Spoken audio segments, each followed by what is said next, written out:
Hello, my name is Gary, and I was raised in the Western United States, so I'm a native English speaker. I hope that you will enjoy this YouTube channel. Thank you for joining us. The 38 Letters from J D Rockefeller to His Son by J D Rockefeller, 1839 to 1937.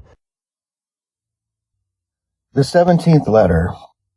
You hold the seeds of success in your hands. May 29th, 1926. Dear John, just yesterday I received a letter from a young man who aspires to become a rich man.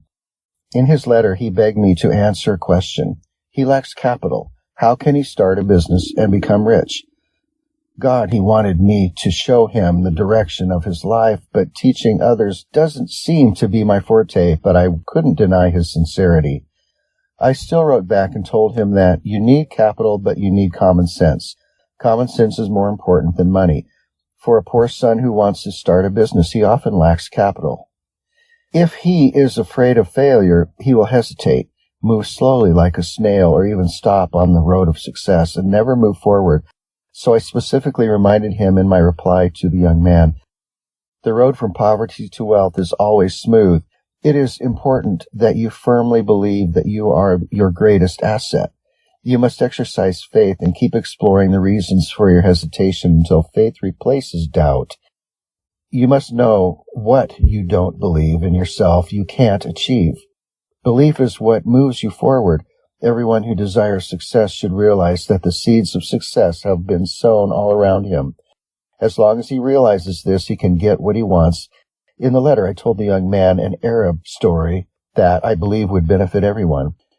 This is what the old man told me.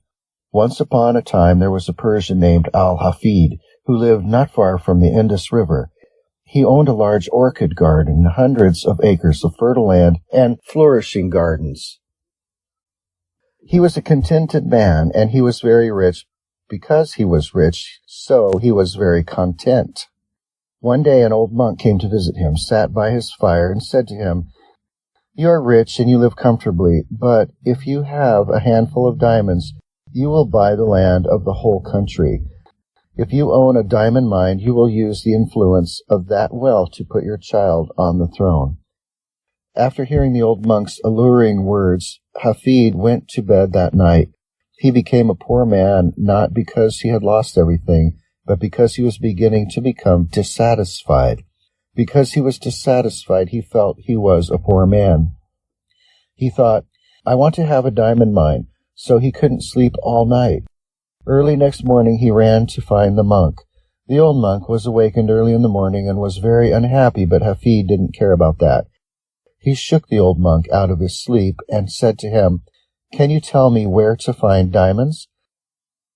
"Diamonds? What do you want diamonds for?"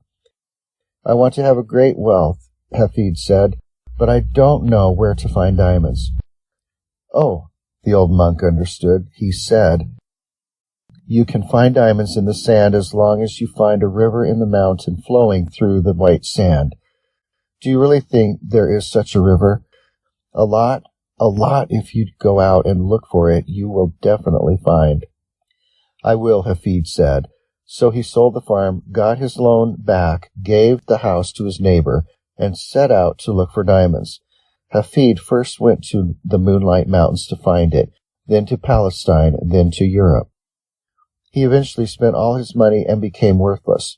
He stood like a beggar on the coast of Barcelona, Spain, when he saw a huge wave crashing onto the shore.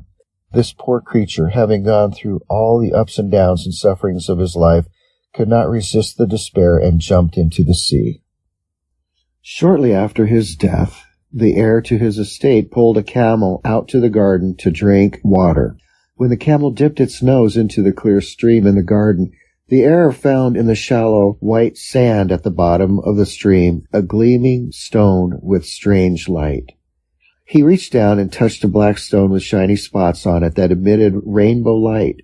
He took the strange stone into the house, placed it on the mantelpiece, then went back to work and completely forgot about it. And a few days later, the old monk who told Hafid where to find the diamonds visited Hafid's heir. Seeing the light from the stones on the shelf, he immediately ran over and exclaimed in surprise, "This is a diamond! This is a diamond! Has Hafed returned? No, he hasn't come back, and it's not a diamond. It's just a stone which I found in my back garden." "Young man, you have made a fortune. I know diamonds. They are really diamonds." So they ran to the garden together, picked up the white sand at the bottom of the stream with their hands, and found many more beautiful and more valuable diamonds than the first. This is how the Golconda diamond mine in India was discovered. This is the largest diamond mine in human history, and its value far exceeds Kimberley mine in South Africa.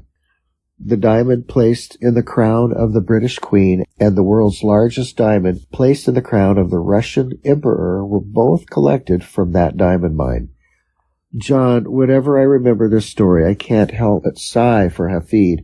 If Hafed had stayed at home, dug fields, and gardened instead of looking elsewhere, he wouldn't have been a beggar, starving, or even jumped into the sea and died. He already had diamonds all over the place. Not every story is meaningful, but this Arab story gave me a valuable life lesson. Your diamonds are not lying between mountains and seas. If you are determined to dig them, they are right in your backyard. It is important to sincerely believe in yourself. Everyone has a certain ideal, and this ideal determines the direction of his efforts and judgments. In this sense, I think that a person who does not believe in himself is like a thief, because anyone who does not believe in himself and does not develop his full abilities can be said to be stealing from himself. Only by getting rid of this behavior of stealing from ourselves can we climb to the top. I hope that the young man who is eager to get rich can think about the teachings contained in it. Love, your father.